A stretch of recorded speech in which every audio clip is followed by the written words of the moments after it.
Thank you so much for gracing this occasion. Thank you so much. మా writers అందరికీ ఎక్కడికన్నా బయటకు వెళ్తే వర్తమాన రచయితలు డైరెక్టర్లు ప్రశ్న వేస్తూ ఉంటారు. ఏమండి కథ ఎలా రాయాలి? ఆ కథ ఎలా రాయాలో మా గోపాలకృష్ణ చాలా బాగా చెప్తారు, గంట గంట చెప్పగలరు. ఎంత బాగా చెప్తారంటే నాకు కూడా అప్పుడు వినాలి ఉంటుంది. మరి ఎలా చెప్పాలో ఒక్క క్షణం కూడా నాకు తెలియదు. సో అడుగుతూ ఉంటారు కథ ఎలా రాయాలని చెప్పాను. నాకు ఎప్పుడు అడ్డదారులు ఇష్టం, షార్ట్ కట్లు ఇష్టం. చదువు చెప్తాను వాటితోటి. బాబు మీకు అబద్ధాలు చెప్పడం వచ్చా? ఒక క్షణపాటు తెలిపోతారు. అబద్ధాలు చెప్పడం ఏంటంటే అని అడుగుతారు. అవునయ్యా కథ ఏంటంటే అబద్ధం, ఒక అబద్ధం, దాని తర్వాత ఇంకొక అబద్ధం చెప్పాలి. అన్నీ కలిసి పెరిస్తే నిజంగా కనిపించాలి. ముందు అబద్ధాలు చెప్పడం నేర్చుకోండి, కథ అదే వస్తుందని చెప్తాను. సరదాగా చెప్తూ ఉంటాను ఇది.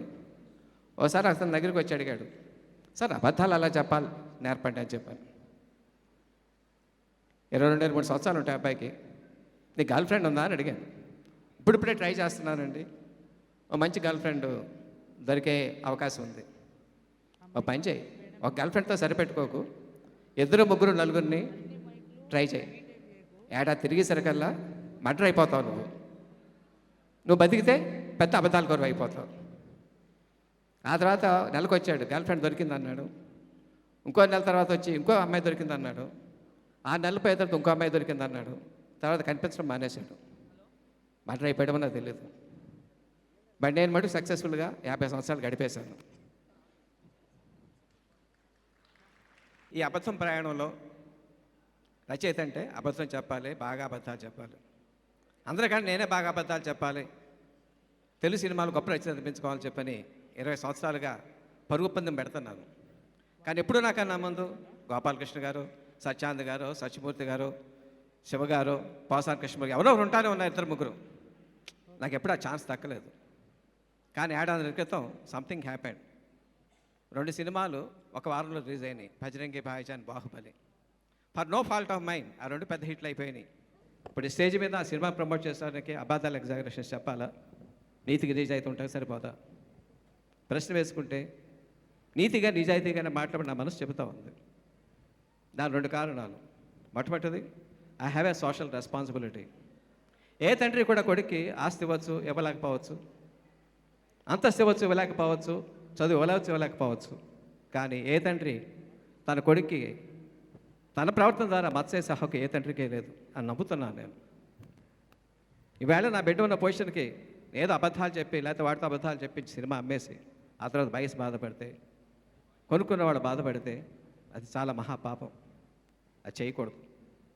ఇంకోటి, ఎంతో మంచి ఉద్దేశంతో మా ప్రొడ్యూసర్స్ ఈ సంస్థ సాధించారు. రేష్మా ఆర్ట్స్ అని పేరు పెట్టారు, వాళ్ళ అమ్మాయి పేరు అది. ఈ సినిమా తీసి వెళ్ళిపోవాలని స్టార్ట్ చేయాలి. వాళ్ళు ఎన్నో సినిమాలు తీయాలి, మనం కూడా మంచి ప్రొడ్యూసర్గా నెత్తిక్కోవాలి అన్న సదుద్దేశంతో స్టార్ట్ చేశారు. ఏ సంస్థ కన్నా కావాల్సింది క్రెడిబిలిటీ. మొట్టమొదటి సినిమాలో ఎంత డబ్బు చేసుకున్నారో ముఖ్యం కాదు, సిన్సియర్ అటెంప్ట్ చేశారా లేదా, వయసు బాగుండాలని కోరుకున్నారా లేదా అని కోరుకుంటే ఆటోమేటిక్గా బయర్స్ వాళ్ళు బాగుండాలని కోరుకుంటారు, 4 కాలాల పట్టి నిలబడతారు. అయితే అడ్డదారులు లొక్కపోతే డబ్బు సంపాదించలేమా అంటే దానికి డబ్బే సాక్ష్యం చెప్తా ఉంది. మీరే కరెన్సీ నోట్ తీసుకోండి, 5 రూపాయలు అవచ్చు, 10 రూపాయలు అవచ్చు, 50 కావచ్చు, 100 కావచ్చు, 500 కావచ్చు, 1000 కావచ్చు, 2000 కావచ్చు. అశోక్ చక్రం ఉంటుంది, దాని మీద సత్యమేవ జయితే దాని కింద రాసి ఉంటుంది. సో నిజానుకున్న వాల్యూ దేనికే లేదు. డబ్బులు తక్కువగా రావచ్చు, ఆలస్యంగా రావచ్చు, వచ్చింది మన దగ్గర ఉంటుంది, ఎక్కడికి వెళ్ళదు. సో ఈ స్టేజ్ మీద నేను నిజమే మాట్లాడతాను, అబద్ధాలు మాట్లాడు. ఒక సినిమా చూడాలంటే, సినిమా ప్రేక్షకుడు రావాలంటే ఏం ఉండాలి? సినిమాలు సినిమా ప్రేక్షకుడు సినిమాకి రావాలంటే సినిమాలు ఏమి ఉండాలి? సినిమాలో డాన్సులు ఉండాలి, లేదు. పాటలు ఉండాలి, లేదు. మంచి ఫైట్లు ఉండాలి, అస్సలు లేవు. గ్రాఫిక్స్ ఉండాలి, ఉన్నాయి, అవి ఉన్నాయి. హీరో లేడు, హీరోయిన్ అంటే స్టార్ లేదు, స్టార్ హీరోయిన్ లేదు. బట్ ఏముంది సినిమాలో? ఎందుకు వచ్చి చూడాలి సినిమాని? కథ లేనిది సినిమా లేదు. మన పూర్వీకులు దగ్గర నుంచి ఇంతవరకు కూడా కథ మీద సినిమా ఆడించారు. సదాశివబ్రహ్మం గారు, మల్లా రామకృష్ణ శాస్త్రి గారు, సముద్రుడు గారు, ఎంతోమంది మహాలు గొప్ప గొప్ప కథలు రాశారు. ఈవేళ తన కథాబలంతో 350 సినిమాలు రాసిన పరిచయం గోపాలకృష్ణ ఎదురుగుండా ఉన్నారు. ఆయన కలం సాక్షిగా చెప్తున్నాను నేను. ఇప్పుడు ఏదైతేనే కథ రాసినటువంటి కథ భారత చరిత్రలో ఇంతవరకు రాలేదు. గర్వంగా చెప్తున్నాను, ఆత్మవిశ్వాసంతో చెప్తున్నాను. ఆ కథా లక్షణం కొంత మీతో పంచుకుంటాను నేను. మనం విశ్వాంతరాలలో గెలాక్సీస్లో నెబులాలు, స్టార్లు, thousands of millions of light years వరకు చూడగలుగుతున్నాం. అలాగే అణువు, పరమాణువులు, ఎలక్ట్రాన్లు చూడగలుగుతున్నాం. ఇవన్నీ చూడగలదు దేంతో? మనస్సుతో. కానీ మనసును మనం చూడలేకపోతున్నాం. ఇంతవరకు ఎవరు చూడలేదు. ఏ మనిషి ఇప్పుడుతో దొంగ కాదు, వ్యభిచారి కాదు, హంతకుడు కాదు. పరిస్థితుల ప్రభావం అలా మారుతాడు. దానికి కారణం మనసులో కలిగిన మార్పులు. అటువంటి ఆ మనసును చూడగలిగితే, దాంట్లో మార్పులు సరిదిద్దగలిగితే ఎన్నో ఫోబియాలు, మేనియాలు, సిండ్రోమ్ నుంచి మనిషిని విముక్తి చేయొచ్చు. గొప్పగా మానవాళ్ళని మార్చచ్చు అని ఒక సదుద్దేశంతో ఒక ప్రొఫెసర్ గారు తన జీవితం అంతా డెడికేట్ చేసి దాని మీద అహర్నిశలు ఎక్స్పెరిమెంట్ చేశాడు. చేస్తుండగా ఆయన తెలిసింది ఏంటంటే, మనిషికి ఎక్స్రే తీసుకున్న ఒంటి మీద బట్ట ఎలా ఉండకూడదో, ఈ మనసు చాలా సున్నితమైన విషయం. బట్ట అనే స్పృహ కూడా ఉండకూడదు. ఎందుకంటే ఆది మానవుడు వాతావరణం తట్టుకోవడానికి బట్టలు వేసుకోవడం మొదలుపెట్టాడు. ఈవేళ బట్టలు they have become hour second nature.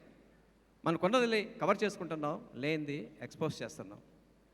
అలా చేస్తుండగా ఆయన ఎక్స్పెరిమెంట్ చిన్న తేడా వచ్చింది. చిన్న చేయి వణుకు వచ్చింది. ఆయన తాలూకు స్టూడెంట్ మా అమ్మాయి శ్రీవల్లి, పెద్ద సైంటిస్ట్ కూతురు. ఒక సైంటిఫిక్ స్పిరిట్ తోటి ఆ అమ్మాయి ఎక్స్పెరిమెంట్ కూర్చుంది. బట్టలు లేకుండా 10 మంది స్టూడెంట్స్ వచ్చిన సక్సెస్ఫుల్గా అమ్మాయి తల బ్రెయిన్ మెజర్ చేయగలిగారు. కానీ అక్కడి నుంచి ఆ అమ్మాయి చేతిలో కాంప్లికేషన్ స్టార్ట్ అని. చిన్నప్పటి నుంచి ఆ అమ్మాయిని ప్రేమించి ఆ అమ్మాయి ఆరాధించేటువంటి ఒక ఫ్రెండ్ ఉన్నాడు. ఆ అబ్బాయి పేరు గౌతమ్. కానీ చేసిన దగ్గర నుంచి ఆ అమ్మాయి గత జ్ఞాపకాలు రావడం మొదలుపెట్టి, గతంలో తను లైలాలని తెలిసింది, మజ్ను ఉన్నాడని తెలిసింది. కానీ ఆ మజ్ను ఇప్పుడు కూడా ఉన్నాడు.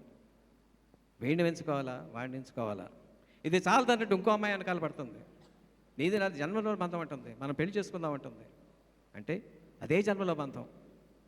మన సినిమాటిక్ లిబర్టీ తీసుకుని అబ్బాయి కానీ పుడతాడు, అమ్మాయి కానీ పుడుతుంది అనుకుంటాం.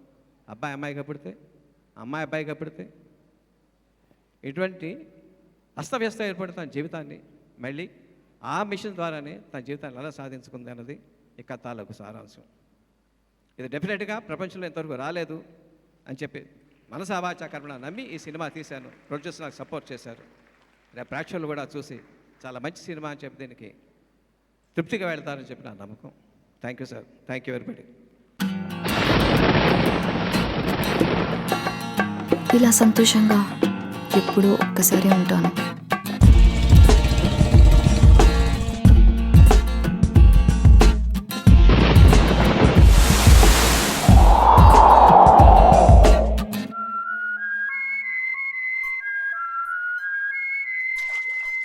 నాలాగా నచ్చినట్టుగా బతికే అమ్మాయిల్ని చులకనగా చూద్దాం.